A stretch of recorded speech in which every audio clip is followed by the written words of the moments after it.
In today's video, I'm going to teach you how to install plugins in Joplin.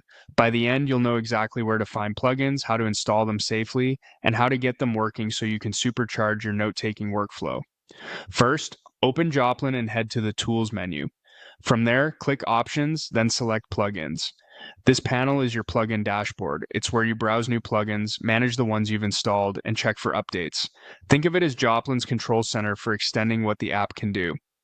Next, let's find a plugin. In the search box at the top, type the name of a plugin you're looking for. If you're just exploring, press the spacebar to load the full repository and browse everything available.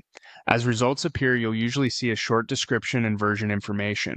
It's a good idea to skim the description to understand what the plugin does and whether it suits your notes or workflow. When you find something you want to try, click the red install button next to it. Joplin will download the plugin and get it ready for you.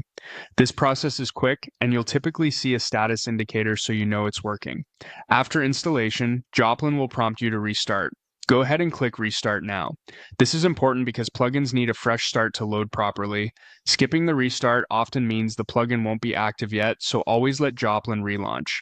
Once Joplin restarts, your new plugin is ready to use.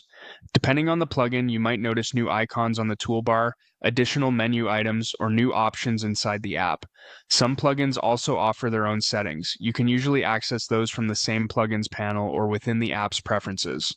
Take a moment to click around and try a simple action to confirm it's working.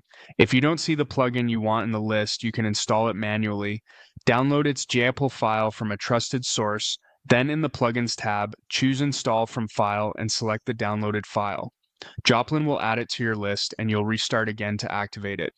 A few quick tips before we wrap up. On iOS, only recommended plugins are allowed due to platform restrictions. Always restart after installing or updating a plugin to ensure everything loads correctly.